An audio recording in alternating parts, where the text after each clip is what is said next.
তারকেশ্বরের বহুতলে আগুন, ফায়ার ব্রিগেডের তৎপরতায় নিভল সেই আগুন। আজ তারকেশ্বরের জয়কৃষ্ণ বাজার এলাকায় একটি বহুতল আবাসনে হঠাৎই আগুন দেখতে পাওয়া যায়। এই দিন সকালে হঠাৎই বহুতল আবাসনের তৃতীয় তলায় একটি বন্ধ ঘরে আগুন জ্বলতে দেখা যায়। খবর পাওয়া মাত্রই তৎক্ষণাৎ ঘটনাস্থলে এসে পৌঁছায় তারকেশ্বর ফায়ার ব্রিগেড এবং তারকেশ্বর থানার পুলিশ। ফায়ার ব্রিগেডের বিশেষ তৎপরতায় শেষ পর্যন্ত আগুন নেভানো সম্ভব হয়। বন্ধ ঘরের এই আগুন লাগার ঘটনায় ওই বহুতলের অন্যান্য আবাসিকদের আতঙ্কের সৃষ্টি হয়। ঘটনায় কোনো হতাহতের খবর না থাকলেও তবে কি কারণে এই আগুন তা খতিয়ে দেখছে তারকেশ্বর থানার পুলিশ। আরামবাগ টাইমসের রিপোর্ট।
হয়েছে তখন আমরা পেপারপত্র যা হবে ফায়ার ব্রিগেডের সঙ্গে কথা বললে সেগুলো আমরা তখন তো অত কিছু ছিল না, মানে সেইভাবে বর্তমান না সেইভাবে এখন যেরকম বর্তমানে অনেক কিছু মানে সেফটি ছিল না বলছেন। না না কত সালে হয়েছিল এই ফ্ল্যাট? 2012 আগে, 7-8 সাল করে হবে। কতগুলো টাওয়ার আছে? এখানে আছে 6-7টা টাওয়ার আছে। কত পরিবার বাস করে? প্রায় 100-র উপর। আপনি ওনার? না, আমার বাবা। এখন আগুন নিয়ন্ত্রণ ফায়ার ব্রিগেড তো সেরকমই বলছে। মানে দমকল বাহিনী যে জল এনেছিল সেটা কি পর্যাপ্ত নয় এখনো?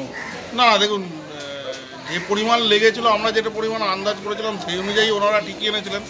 এবার জল তো অনেক সময় আগুন তো দরজা খোলার পর যেহেতু তালা দেওয়া ছিল, খোলার পর তো ওনারা বুঝতে পেরেছেন, সেই হিসাবে ওনারা ওনাদের মতো সাফিসিয়েন্টই এনেছিলেন।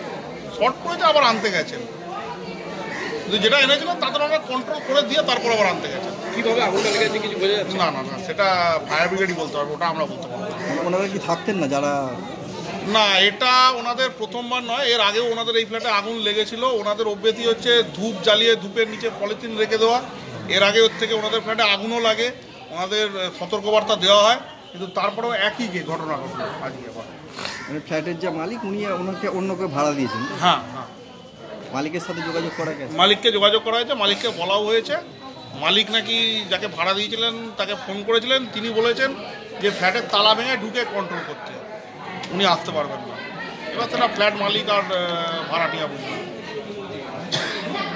আপনার নাম? আমার নাম অমিত বিশ্বাস। অমিত বিশ্বাস।